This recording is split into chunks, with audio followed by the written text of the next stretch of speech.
एक समय की बात है, एक राजा था जिसका नाम राजा विक्रम था। राजा विक्रम का राज्य बहुत बड़ा और समृद्धि से भरा हुआ था। लोग उसके शासन में बहुत खुश और सुरक्षित थे। लेकिन एक दिन अचानक से राजा विक्रम के राज्य में बड़ा अचानक बुरा समय आ गया। विपत्तियां एक के बाद एक आ रही थीं और राजा को एक साथ कई समस्याएं सामना करनी पड़ी। उसके राज्य में भूकंप, सूखा और अन्य प्राकृतिक आपदाएं हो रही थीं। राजा विक्रम बहुत परेशान हो गए और सोचने लगे कि उन्हें इस स्थिति से कैसे बाहर निकलना होगा।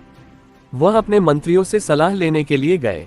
मंत्रियों ने भी कई उपाय बताए, लेकिन कोई भी उपाय सफल नहीं हुआ। एक दिन राजा विक्रम ने अपने दरबार में एक बूंद को देखा जो आसमान से गिरी थी। उसने देखा कि वह बूंद कभी भी टूटकर गिरी नहीं, बल्कि वह आसमान में मिल गई और एक सुंदर इंद्रधनुष बन गया। राजा ने इससे सीखा कि जीवन में किसी भी स्थिति को आपके उत्कृष्टता की ओर बढ़ने का एक अवसर मानना चाहिए। उन्होंने अपने लोगों को साहस और संघर्ष की भावना दी और सभी मिलकर मुश्किलों का सामना किया। राजा ने अपने लोगों को ये बताया कि बुरा समय आता है, लेकिन वह सिर्फ एक पार्ट ऑफ लाइफ होता है और यह गुजर जाएगा। उन्होंने अपने लोगों को समझाया कि आपसी साहस और मिलजुल कर काम करने से ही वे मुश्किलों को पार कर सकते हैं। धीरे धीरे राजा विक्रम ने अपने राज्य को पुनः समृद्धि में लेकर आया।